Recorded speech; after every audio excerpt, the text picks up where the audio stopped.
Hey guys, welcome back to my channel. I'm Samruddhi and I am again here to give you guys some tips and tricks for your English examination, and this is specifically for CBSE wale students cause one of my subscriber now it actually feels a little weird कि कोई नया subscriber, but then again I'm so thankful for you guys. Thank you so much. So one of my subscriber requested me to post a video on English examinations.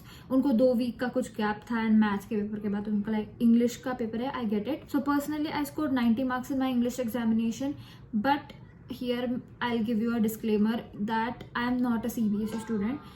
I am a state board student. तो आपको CBSE के लिए मैं guide करने के लिए मुझे actually मेरे कुछ फ्रेंड्स से पूरा इन्फॉर्मेशन मांगना पड़ा बिकॉज आफ्टर ऑल मेरा channel is about giving you guys tips and tricks. And अगर वो मैं गलत दे दूं या फिर विदाउट एनी आइडिया मैं कुछ बोलूं एंड वो गलत हो जाए, that is not what I want to give you. मुझे ऑनेस्टली मुझे जितना पता है मैं उतना बोल सकती हूँ. तो द मेन प्रॉब्लम वॉज मेरे बैच वाले जो मेरे दोस्त थे वो सारे स्टेट बोर्ड वाले थे. सो मेरे जो नीचे वाली बैच है like the guys who are giving boards right now, मुझे उनको पूछना पड़ा. मेरी एक बेस्ट फ्रेंड है वो अभी 12th दे रही है, तो मुझे उससे पूछना पड़ा, मुझे उससे पूरा कंटेंट लेना पड़ा. तुम लोगों का पढ़ाई कैसे रहता है, क्योंकि आई गेट इट कि अलग है सब कुछ. तो वो सब कुछ जानकर मुझे वीडियो बनाना पड़ रहा है. दैट्स वाई आई नो कि मैंने थोड़ा लेट बनाया है वीडियो. मैंने जो भी लिया है वो सब कुछ पूरा रिसर्च कर ऐसे कुछ नहीं है कि मैं स्पेसिफिकली बताऊंगी आपको कि आप लोग ये चैप्टर्स करो. Because I am genuinely sorry, मैं एक्चुअली उसका भी टाइम वेस्ट नहीं करना चाहती उसके एग्जाम पीरियड में. एंड मुझे एक्चुअली पता नहीं कि मैं कितना भी पढ़ लूँ फिर भी after all I can not actually give you कि भाई ऐसे ही पढ़ो या फिर ऐसे ही पढ़ो. So I give you basic tips कि इंग्लिश में क्या करना पड़ता है, कैसे लिखना पड़ता है, जिससे तुम लोग उसमें ज्यादा स्कोर कर सको. एंड आई गेट इट कि मैंने स्टेट में 90 लाया तो CBSE में ऐसे नहीं. एक्चुअली लाइक समवेयर कंटेंट के हिसाब से हो सकता है, but then again writing style और इसमें मुझे नहीं लगता बहुत ज़्यादा फर्क रहेगा. एंड तुम लोगों ने पूरा साल पढ़ाई किया है, सो ऑब्वियसली तुम लोग को उतना आता है, उतना I am pretty sure about you guys. So उसने मुझे भेज के रखा है, मैसेज आया सब कुछ उसने ही भेजा है. तो उसने मुझे बोला है कि सेक्शन ए अनसीन पैसेज रहता है 22 मार्क्स का, एंड सेक्शन बी इज तुम्हारा ग्रामर जो 18 मार्क्स का आता है. सो शी टोल्ड मी, और मैंने जितना पूरा रिसर्च किया है उस हिसाब से मुझे यही पता चला है कि तुम लोगों को अनसीन पैसेज बहुत ज्यादा इम्पॉर्टेंट रहता है कि तुम लोग उसमें कैसे लिख रहे हो उस चीज को.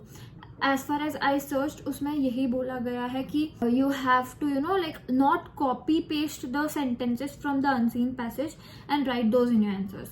तुम्हें वो एक्चुअली समझ के लेना है कि वो अनसीन पैसेज में क्या बताना चाहते हैं, and then write that in your words. And in your words does not mean कि तुम लोग कुछ भी कितना भी लिखते बैठो. देयर इज अ लिमिट कि तुम लोगों को कितने लाइन्स में कितना आंसर लिखना है, वो मैं आपको बताऊंगी आगे जाकर. एंड देन अगेन तुम्हें उस पैसेज का पूरा एक क्रक्स समझ लेना है कि वो पैसेज में कहना क्या चाहता है, एंड अकॉर्डिंग टू दैट तुम्हें आंसर लिखना है. नॉट दैट कि you are very clueless about what is going on in the passage and you are writing anything. वैसे नहीं चलेगा. And the thing I was saying कि एक लिमिट रहता है, तो उसमें इस कि अगर लाइक शॉर्ट आंसर्स रहे तो you have to write for 4 to 5 lines, and long answers रहे तो 10 to 12 लाइन्स. एंड यहाँ पे तुम लोग को एलैबोरेट जितना लाइक एलैबोरेट करना इन द सेंस कि तुम्हें ऐसा नहीं है कि लिखते ही बैठे हो तुम लोग 10-12 लाइन भरने के लिए. यहाँ पे CBSE वाले देखते हैं कि तुम लोग का वोकैबुलरी कितना अच्छा है और तुम्हें वही बढ़ाना है कि तुम लोग वो कैसे कर सको.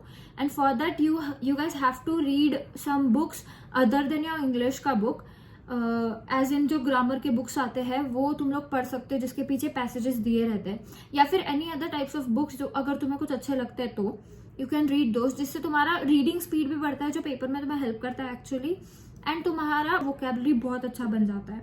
She told me in the section B जो 18 मार्क्स का आता है उसमें पहला आता है ऐसे राइटिंग, दूसरा रहता है लेटर टू एडिटर और जॉब एप्लीकेशन. ये दोनों ऑप्शन में आते हैं. एंड शी टोल्ड मी कि letter to editor is the most preferable one, and I think तुम लोगों ने वही जाना चाहिए. मे बी उसका फॉर्मेट ईजी रहेगा या फिर वो लिखने में फास्ट होता रहेगा, तो I suggest you guys to go for that only. Report writing और article writing, notice writing, and section C is literature जो 40 मार्क्स का आता है, which is the most important part of the paper. उसने मुझे बोला है कि तुम्हें अलग अलग बुक्स पढ़नी पड़ेगी उस चीज के लिए, तुम्हारा वोकैबुलरी बढ़ाना पड़ेगा उस चीज के लिए. देन बेसिक है कि तुम लोग को टाइम, इंग्लिश का paper is the only like language is the only paper जिसमें तुम्हारा टाइम बहुत चला जाता है. आई गेट इट कि हम लोग जो हमारा लिटरेचर वाला पार्ट है या फिर जो टेक्स्ट बुक वाला पार्ट है जो बुक्स में से आता है उसमें बहुत ज़्यादा टाइम निकाल लेते हैं और फिर हमारा राइटिंग स्किल्स वाला जो पार्ट रहता है उसमें टाइम नहीं रहता. तो the only thing I would say here कि तुम लोगों को प्रैक्टिस करनी पड़ेगी उस चीज़ की, and minimum to minimum 1 hour तुम्हारा बचना चाहिए for your writing skills. Like हर एक राइटिंग स्किल तुम्हारा 15 से 20 मिनट लेगा और तुम्हें आई थिंक 4 राइटिंग स्किल्स है तो तुम्हें वो कंप्लीट करने ही होंगे, क्योंकि ज़्यादा से ज़्यादा मार्क्स तुम्हें तभी मिलेंगे लैंग्वेज के पेपर में when you will cover most of the paper. अगर तुम लोगों ने 70 का कवर किया तो तुम्हें कहीं पे तो 50-60 के बीच में मार्क्स मिलेंगे. 90 कवर किया तो 60-70 के बीच में. So the more you attempt the paper the more marks you can score in that. And तुम लोगों को इमीडिएट आंसर्स आ जाए वो प्रोज में से या फिर जो टेक्स्ट बुक में से आता है उसके लिए you should like keep reading या इंग्लिश का टेक्स्ट बुक बार बार. इंग्लिश के टेक्स्ट बुक में तुम लोग को ज्यादा कुछ पढ़ना नहीं पड़ता. एक बार तुम्हें स्टोरी पता चल गई कि उस स्टोरी में स्पेसिफिकली क्या बताया गया है, then you do not have to emphasize on each and every sentence that you are reading. तुम्हें बस ऊपरी ऊपरी रीड करते जाना है, कंटिन्यू रीड करते जाना है, एंड उससे तुम लोगों को याद हो जाता है कि तुम्हें कैसे क्या करना है. फिर तुम्हें इंग्लिश के पेपर में vocabulary as I told you कि इम्पोर्टेंट है, तो वो वोकैबुलरी जहाँ पे तुम लोग एक नया वर्ड यूज कर रहे हो या फिर जो लाइक एप्रोप्रिएट वर्ड जहाँ पे तुम यूज कर रहे हो, द मोस्ट अप्रोप्रिएट वर्ड अगर तुम लोगों ने यूज किया है किसी सेंटेंस में या फिर the word that you know like तुम लोगों ने हाईलाइट किया वो टीचर को पता चल जाएगा. तो वो वैसे वाले इसमें तुम लोगों ने उस चीज को अंडरलाइन करना चाहिए दोनों साइड से. बॉर्डर ऑफकोर्स जो पेपर का बेसिक प्रेजेंटेशन रहता है वो. एंड या that's all I guess. I am genuinely sorry कि मैं आपको स्पेसिफिक चैप्टर्स या फिर स्पेसिफिक ग्रामर टिप्स नहीं दे सकती. Grammar in the sense the writing skill वाले टिप्स नहीं दे सकती because I am genuinely not aware, क्योंकि मुझे ना उसका टाइम लाइक वेस्ट करना था उसके एग्जामिनेशन में. एंड मुझे मेरे भी पढ़ाई और इसके बीच में जितना मैं कर सकी ब्राउज कर सकती इंफॉर्मेशन किया मैंने.